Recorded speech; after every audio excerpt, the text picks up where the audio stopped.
Hello, welcome back. It is week 106 on Out on That Line podcast. I'm Jeff with my co-host Alex. As always, Alex, how you doing this week? Australians all let us rejoice, for we are young and free. We've golden soil and wealth for toil. Our home is birth by sea. Our land abounds in nature's goods, all beauty rich and rare. In history's page, let every stage advance Australia fair. Enjoy love's strains and let us sing. Advance Australia fair.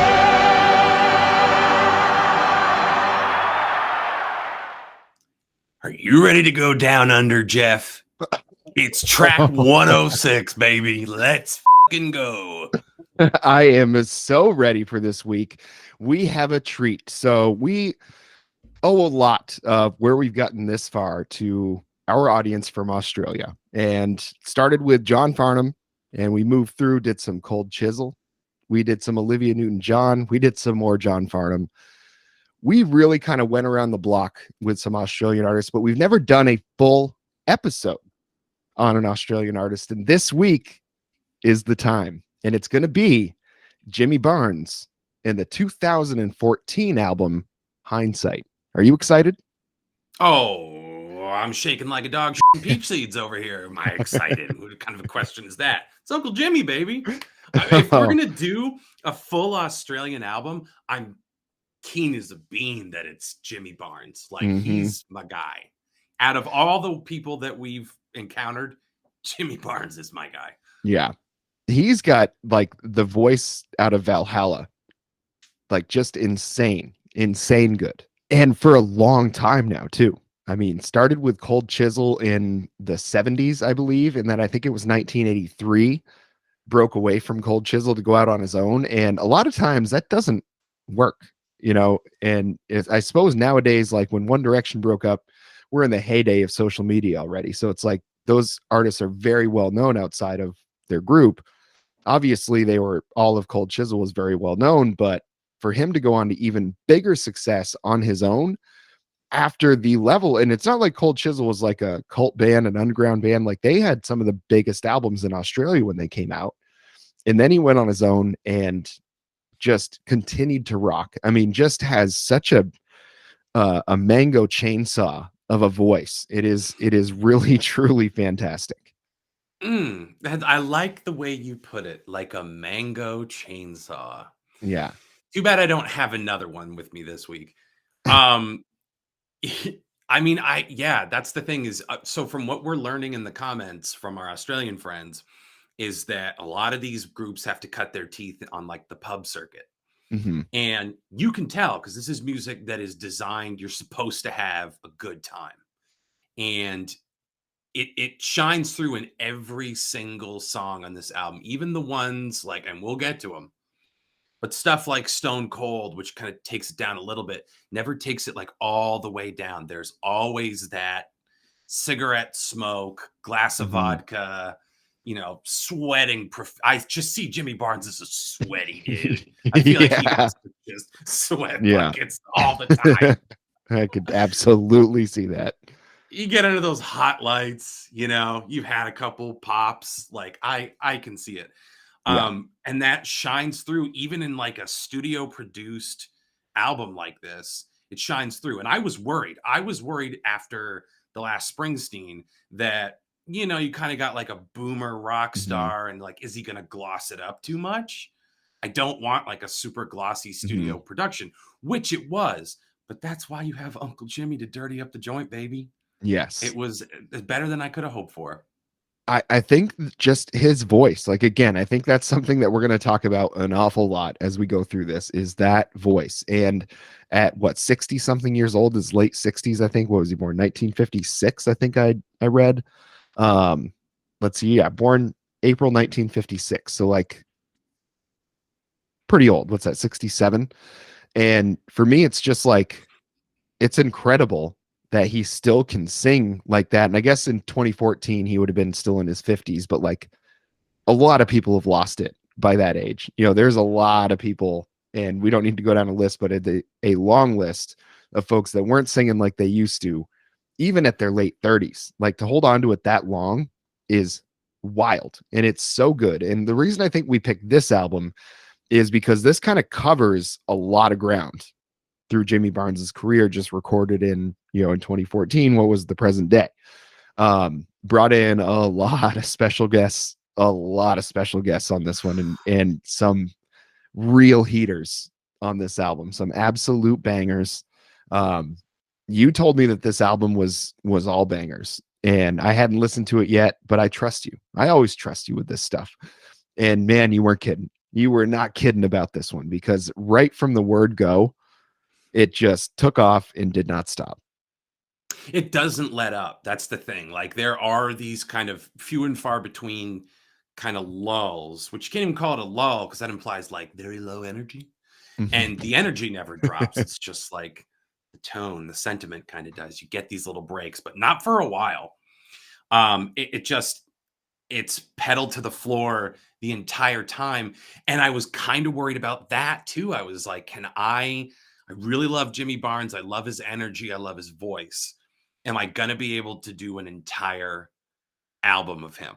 Because what brought me to this was Stone Cold.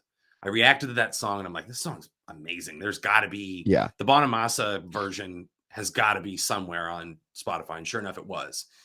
And I sent it to Tanner to listen to, and he's like, whoa, have you ever rolled into the rest of this thing? And I was like, no. Went through and did it. And again, I was reticent. I'm like, how much Jimmy Barnes can a man really take? And it turns out as much as he's got to give. Yeah, as much as he's willing to give. Because, man, funny thing is, like, I'll get it out of the way fast here. The the one song on the album, hold on, I'm gonna pull it up here, because for some reason, like, Spotify has a different version of the album than there is online for like lyrics and stuff. So it's very hard to find the actual track listing for this one. So I'm just gonna pull it up on my phone. Ride the Night Away, the one with Steven Van Zandt. Like, of all the songs on the album, that was easily my least favorite, and I don't know why. Because obviously I love the E Street Band, I love Little Steven. It just, like, compared to the rest of the songs in this album, and I think that one's probably still can be considered a pretty good song, but compared to the rest of this stuff, it was not as good. Which is pretty wild. Yeah, I didn't think you would say that as an E Street loyalist, and not like out of blind loyalty to E Street. You have to like it because Little Steven's get hooked on Ponix. Big inside joke for the Vermont people. But I see what you're saying. It is a very like kind of Springsteen B-side sort of thing from around this time period, like 2014. I wouldn't call it like one of his classics. But there were a couple of moments like Working Class Man. That was pure Springsteen. Again, take nothing away from Jimmy Barnes, because I'm sure the comment section's on fire. It's like, first of all, Jeff says you're functionally dead when you're 67. We're all 67. Yeah. I was just talking about the voice, like the vocal ability. By that point you can't fight Father Time on that stuff. Listen, one of the biggest casualties of it is our boy Meatloaf. Yes. So we understand the pain. We're not taking the piss out of anybody. No. But yeah, I do get it, because there are moments like that. Working Class Man, parts of it are a little on the nose, but it's just such an anthem. Like, we love that word anthemic. Whoa, he's a working class man, and then it kicks in. Yes. Like, come on, that doesn't give you a stiffy. It won't. Yeah, for me, I wanted to get out of the way the one thing I didn't like about this album, so that I could spend the rest of the time just getting real excited, because boy, this album got me very excited. For those of you that are here for the first time for any of our Australia content, I'm going to read just a little chunk here that I found online that I think kind of sums up who Jimmy Barnes is. And likely, if you live in the US, you probably haven't heard of him. and unfortunately so. And I suggest you go check him out. But Jimmy Barnes is the heart and the soul of Australian rock and roll. His nickname, Barnesy, conjures up thoughts of rock music at an ear splitting volume and of soul standards given a unique reading. Jimmy has been through it all and literally lived to tell the tales. He has sold more records in Australia. He has sold more records in Australia than any other local rock artist. He has enjoyed 15 number one albums, more than the Beatles had in Australia. 15 number one albums, more than the Beatles had in Australia. And for over 40 years, he has delivered some of our most intense and iconic live performances. He is truly in a league of his own. And there is no hyperbole in that whatsoever. I mean, holy shit. 15 number one records? Mm-hmm. That's insane. It says so right on the internet. So it's gotta be That's true. insane. Yeah.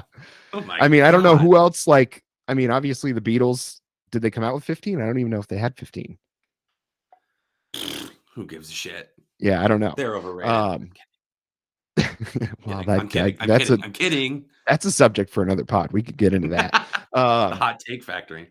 Yes, we could certainly do that. Just have one episode, just nothing but stuff to make people mad. That's what I thought we were doing this whole time. But to me, it's just like tells you what level he is in Australia. And while it may not have like translated as much as it should have over to other parts of the world, I don't think it needed to. This dude is royalty down there. Well, okay, that's another big piece of the lore. The Barnesy and Cold Chisel lore is they tried to make the jump to America, and to do that, you have to move to America.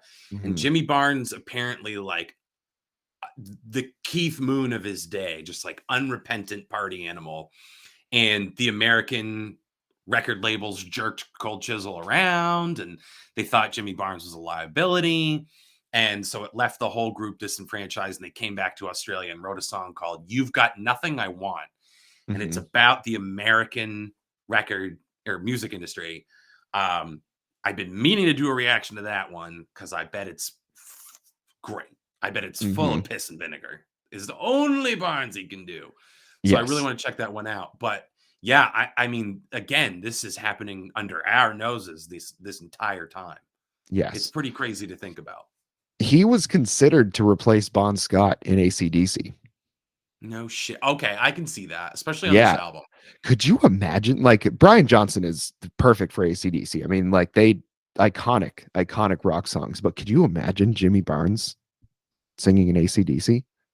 I mean, there were moments where I was like, damn, he really could have just stepped right into that kind of thing. It's just that hot, kind of, I can't even do it. Just like in his face, basically. Can you imagine like Highway to Hell with him singing it? No. I mean, that's what I'm saying. Like, I wonder if there's video I wonder if he did a cover of it at a concert or something like that. I wouldn't be surprised.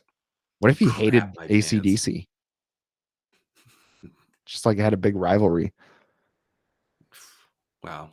Apparently AC/DC lost that one, which is wild because they are actually big over here.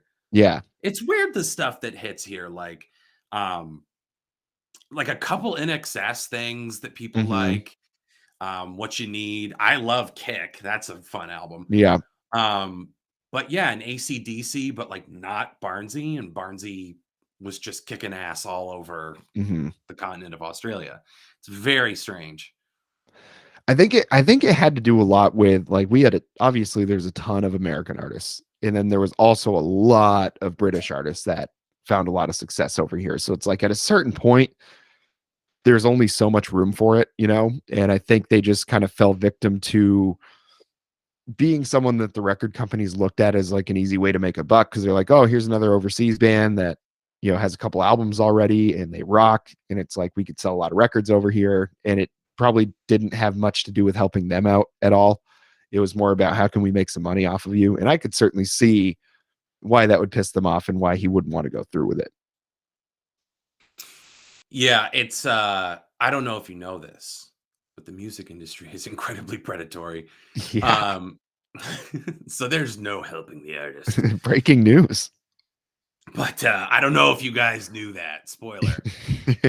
But I think someone like Jimmy Barnes is too beautiful for the American music industry. Yes. Again, there's that cut your teeth in the pubs kind of attitude to it Mhm. where if you're starting to lose a room, you got to know what to do to get him back on board. And you got to you have to live the gimmick. And it sounds like Uncle Jim lived the gimmick a little too hard at different points in his life, but apparently Yes. is like clean and sober now. And that's awesome. Um, and this album kind of has the triumph of a sober man who almost touched the void.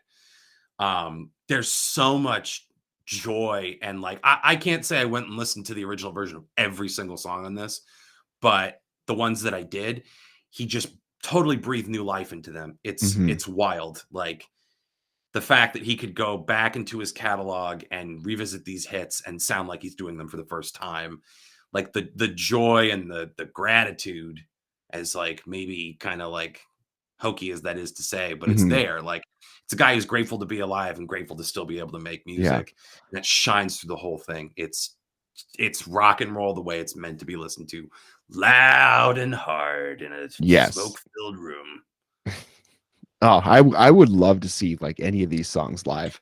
I think what the advantage for him is when those songs are originally written with like real intention and real emotion, when you revisit them, like you've changed in those, in some cases it's been like 30, 35 years since these songs came out. You've changed in that time. So like how you interpret the songs that you wrote will also change. If they were written without any semblance of emotion or anything, you wouldn't be able to have a connection with them past the point of you writing them. But when you actually put yourself into it like he does, you have the ability to revisit that, and now you can bring a different emotion to it. Where you might have been struggling when you wrote that song, you've conquered those, you've climbed those mountains now, so you can look at that from a different perspective of having done it instead of it still being in front of you.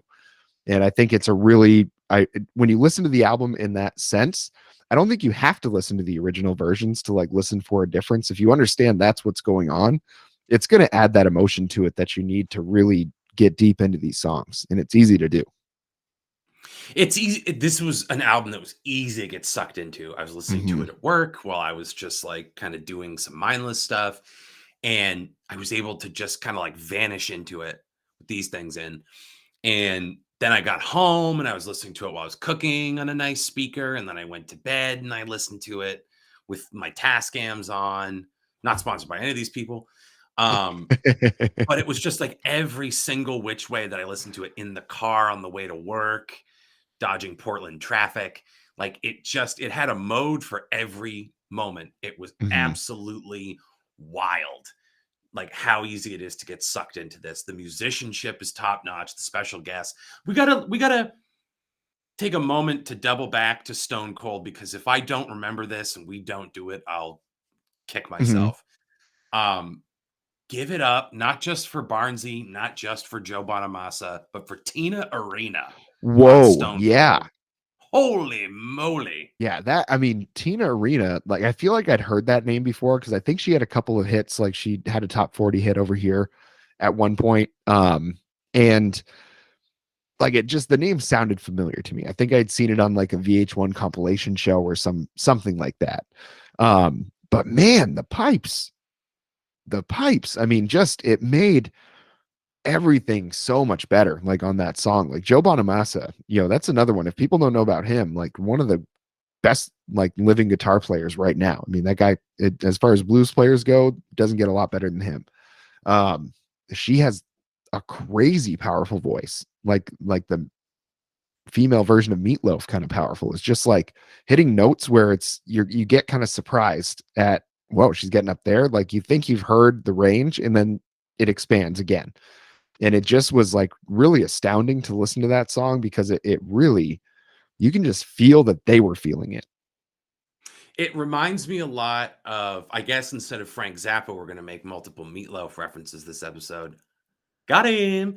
Um, but they reminded me a lot of when Meatloaf and Marion Ravenwood did "It's All Coming Back to Me Now," a song that was Mhm. always meant to be a duet. No disrespect Yes. to no disrespect to Celine, but it was always meant to be a duet, and it was the same thing with Marion Ravenwood and Meatloaf, where this was a point where he was kind of hitting the tail end of what he could pull off, and she was a great dance partner, Mhm. and it was just like, again, reaching those new heights and kind of elevating each other, and their voices mesh. And it's just in Stone Cold, it's just the trifecta of Barnsey, Joe Bonamassa, Tina Arena. I've listened to this song. I will like MK Ultra like mutter the lyrics to myself if it's on in like the next county, which I'm sure it isn't, but there you go. It should be. It should be. I feel like it might be kind of part of our civic duty as a podcast to spread the word. Hopefully this episode helps people understand what they're missing out on by not checking out those Australian artists that didn't really make it huge over here. If all you're familiar with is AC/DC and Land Down Under when it comes to Australian music, you got to do a little more research. You got to figure out a little more. AC/DC rocks, Men at Work rock. Don't get me wrong, but there's a whole lot more to get into. And you should start with Jimmy Barnes. And this would not be a bad album to start with because it's just bangers all the way through. Starts with Lay Down Your Guns with Living End. It's like almost like a punk song. This is the one where you can tell like this was a pub band, like origin person. To me, I just like hearing this in a bar when I'm like 8 or 9 beers deep would be a dream come true. Totally. And back in the day when I was still, sucking down on grandpa's cough medicine, absolutely a song like that. And now, like, now that I'm an elderly man, I really appreciated I'd Rather Be Blind. That again, like, not to be stealing Jimmy Barnes from his own material and giving it to other artists, but that was pure Meatloaf too, just the way that Mhm. that was put together. Just, hey girl, we got a love that will stand the test of time. It's just absolute crazy pure rock and roll. Every like 30 Mhm. seconds it's changing itself up. Absolutely perfect. And then it just builds and builds and builds and builds, and it's just such a like over the top rock song. You want to drive like 80 on the interstate of Portland, Maine, where everyone drives 10 miles under the speed limit at all times. Just the dumbest people alive. But then you got to cool it down with I can't help it when your love is gone, or whatever it's actually called. Uh, Going up on it right now. But you come Mhm. on down to that, and that just like just I thought it was just like a whale. Your love is run dry. Turns out it was a well. Um, Yeah, well, it does. To be fair to you, it does sound like whale. and a whale would run dry if it got beached. And if your Yes. love beaches itself, your whale's gonna die. Yeah, exactly. Your love whale will not survive Yeah, Jimmy Barnes probably used his love whale a couple times in his life. Know what I'm saying? it. I'm picking up what you're putting down. I'm gonna start calling it love whale. Um, and then yeah, there's something about the way that when your love is gone, built and built and built, and then eventually you Mhm. add in like a little kid to the chorus, and like I would imagine that's like his granddaughter, or could be his kid if he's one of those old guys that still got a little lead in the pencil. Um, but it was great. It was like you could tell it was like this very like beautiful studio moment. And that's the strength. Like this album's all over the place in the best possible way. It Mhm. can be tough, it can be introspective, it can be family man kind of stuff, working man kind of stuff. It just kind of like shows the full range of Jimmy Barnes, and he's so good at knowing when to back off and when Mhm. to like turn up the juice. You know what I mean? It's so good. Yes.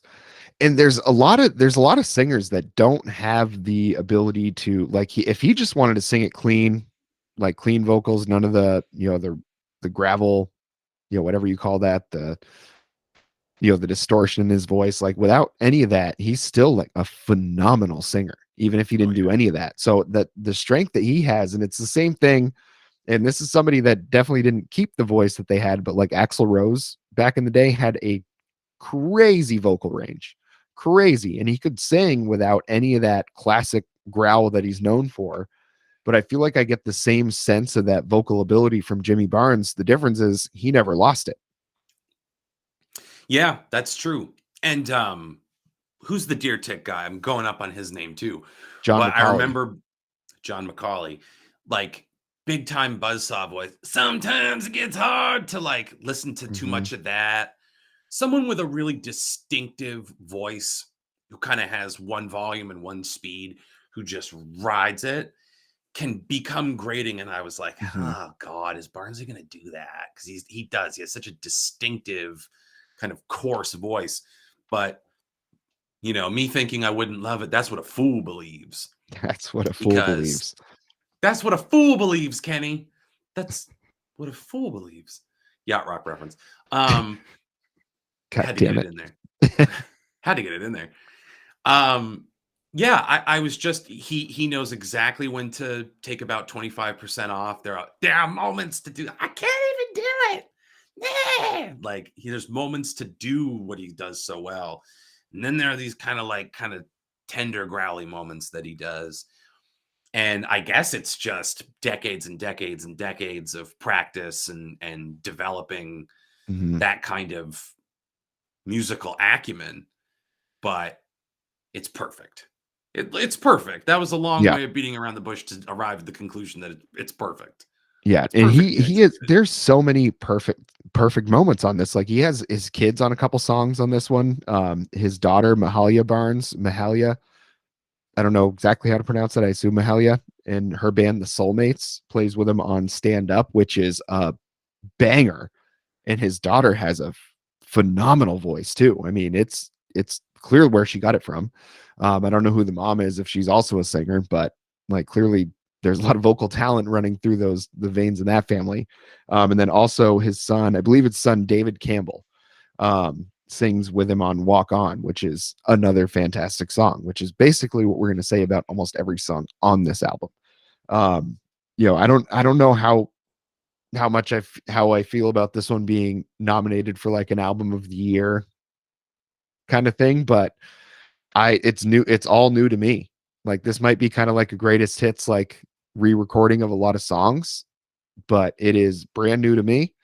And this was I mean probably my favorite listening experience so far. Of the 3 that we've done Yeah. so far this year? Yeah. Holy shit. Interesting. Um, because I would put them all they've all been we Yeah. started this year off so strong. We were shot Yeah. out of a damn cannon. Especially because like towards the end of the year, I think we were kind of lukewarm on stuff, or one of us liked it and one of us didn't. It was like White Buffalo, for me, Wise Hmm. Blood, for you, to take us into the end of the year. It's kind of tough. Like, Hmm. we were on the ropes, but I think SZA, Margot Price, and Jimmy Barnes have really brought us back. And Yes. Jimmy Barnes, this was a revelation, and it was just so goddamn delightful.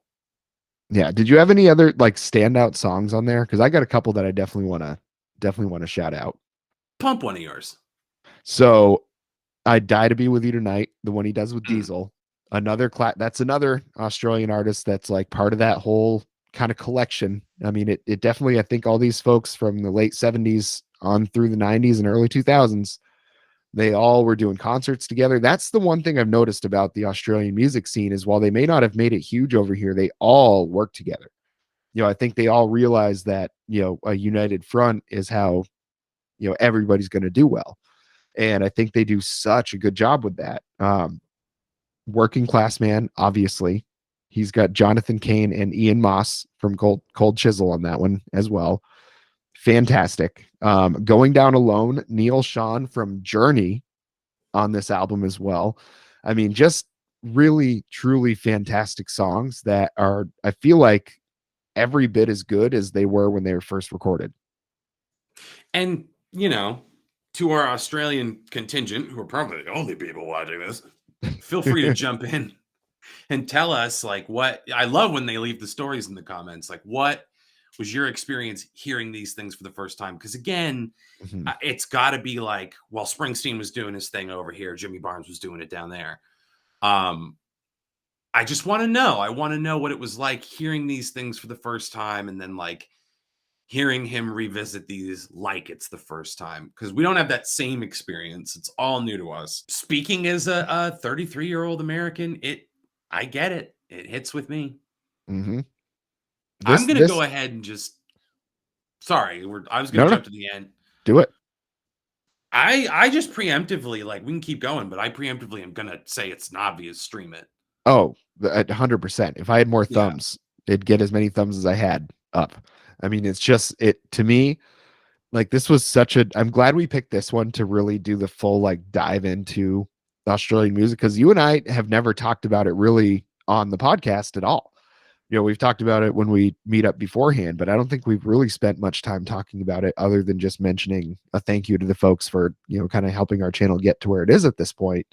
But this was phenomenal. I mean, absolutely top to bottom phenomenal. Like even that Steven Van Zandt song that I really didn't like that much.